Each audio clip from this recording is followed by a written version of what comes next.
प्रणाम आप सभी को।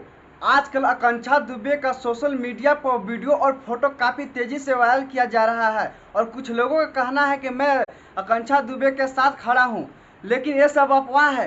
ये सिर्फ सोशल मीडिया तक ही स्थगित रह गया है। भोजपुरी के कोई भी सुपरस्टार आकांक्षा दुबे के मां और भाई से उनका कोई खबर नहीं लिए और उनको अंतिम संस्कार भी कर दिया गया, फिर भी उनके घर पर कोई नहीं गया। और कुछ कुछ चंद लोग भोजपुरी के ऐसे कलाकार हैं जो अपने पब्लिसिटी और पैसा कमाने के चक्कर में कुछ भी करने के लिए तैयार हैं।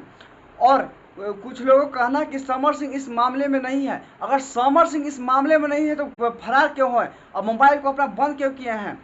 समर सिंह दोषी है और उन्हें बहुत जल्द कार्रवाई किया जाएगा। सीबीआई जांच होनी चाहिए समर सिंह पर भी और संजय सिंह पर भी जो होना चाहिए। उनका मां को जो बोले हैं बिल्कुल सही है। और आकांक्षा दुबे और समर सिंह काफ़ी दिनों से साथ उन्हें चक्कर चलता था। कुछ लोगों का कहना है आकांक्षा दुबे और समर सिंह काफी दिनों से साथ रहते थे और जैसे आकांक्षा दुबे की मौत की खबर आई वैसे समर सिंह फरार हो चुके हैं और मोबाइल भी साइलेंट मोबाइल स्विच ऑफ कर दिए हैं। समर सिंह दोषी हैं और उन्हें सजा मिलना चाहिए। भोजपुरी के सभी कलाकार आज इनके सपोर्ट में नहीं है। कुछ लोग सिर्फ सोशल मीडिया तक अपने फोटो के माध्यम से बोले कि हम उनके न्याय दिलाने के लिए खड़े हैं, लेकिन सिर्फ सोशल मीडिया तक ही स्थगित रह गया है। और मैं आप लोगों को बता देना चाहता हूं कि आज आकांक्षा दुबे के साथ ये मामला जो हुआ, जिस तरह से सुशांत सिंह राजपूत को दबाने की साजिश किया गया था, आज इन दोनों के साथ हुआ, कल आपके परिवार के भी साथ होगा। बताइए आप लोग न्याय कौन दिया लाएगा? आप लोग सपोर्ट कीजिए, आकांक्षा दुबे को मां को सपोर्ट कीजिए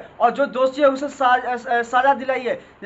और काफ़ी भोजपुरी के सभी पर मुझे भरोसा है कि आप लोग बहुत जल्द इन्हें न्याय दिलवाइएगा। जैसे खेसारी लाल यादव, पवन सिंह, गुंजन सिंह, आप लोग जल्दी यश कुमार, आप लोग जल्दी सपोर्ट कीजिए।